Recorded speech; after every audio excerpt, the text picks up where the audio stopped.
Bonjour à tous mes fidèles abonnés qui suivent cette passionnante série Toutes les batailles de Napoléon. Oui, je dis bien toutes les batailles, de l'épisode 1, le siège de Toulon, à l'épisode 50, Waterloo. Et bienvenue aux nouveaux spectateurs qui tombent par hasard sur cette vidéo. Aujourd'hui, je vais vous parler d'un pont, oui, d'un simple pont. Les ponts, en période de guerre, ont une importance stratégique capitale. Ils permettent de franchir les cours d'eau, mais surtout, quand on les détruit, ils permettent de ralentir la progression de l'adversaire. On reparlera de ponts dans un prochain épisode quand nous aborderons l'acte héroïque de Napoléon sur le pont d'Arcole. Aujourd'hui, c'est d'un autre pont dont nous allons parler, le pont de Lodi. Lui aussi, comme le pont d'Arcole, est situé en Italie. Et lui aussi est très connu pour avoir été le lieu d'une bataille mémorable à un moment stratégique de la campagne d'Italie. Car c'est une véritable course-poursuite contre les Autrichiens que Napoléon a engagée. Laissez-moi vous raconter la bataille du pont de Lodi qui eut lieu entre les troupes françaises et les forces autrichiennes le 10 mai 1796.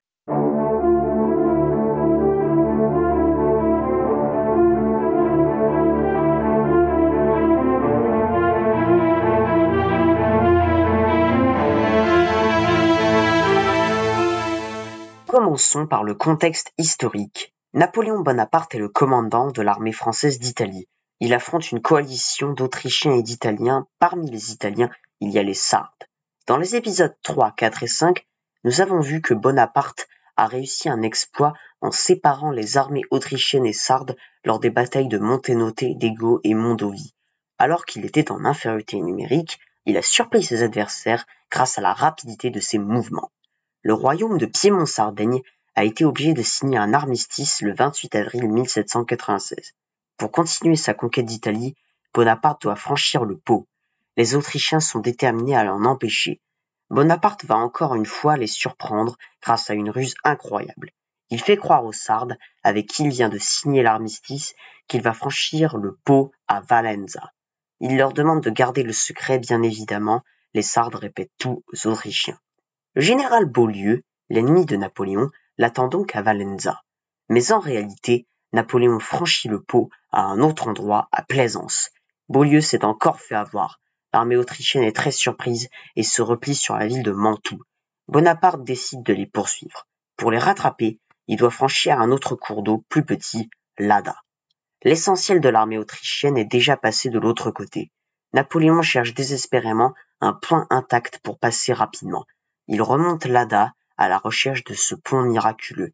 Il arrive dans la localité de Lodi et s'aperçoit alors qu'une petite partie de l'armée autrichienne finit de traverser le pont. L'arrière-garde autrichienne est en retard.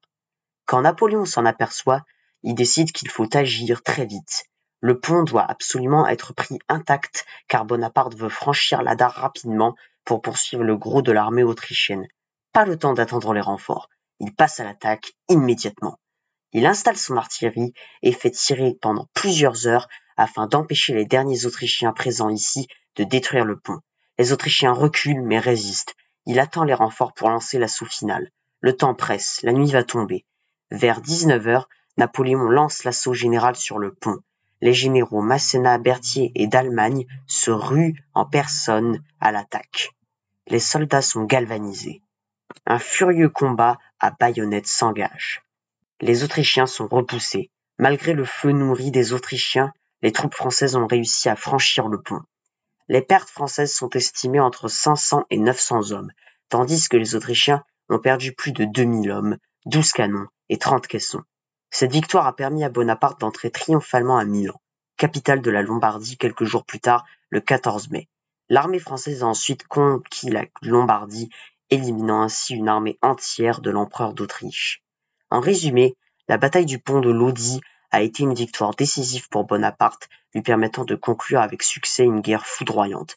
Les Autrichiens ne s'avouent pas vaincus et vont tenter quelques semaines plus tard une contre-offensive. Napoléon va-t-il être battu ou va-t-il encore gagner? C'est ce que nous verrons dans l'épisode 7, la bataille de Castiglione. N'oubliez pas de vous abonner pour ne pas manquer les prochains épisodes. C'était Adriana List, votre analyste d'histoire. À la prochaine.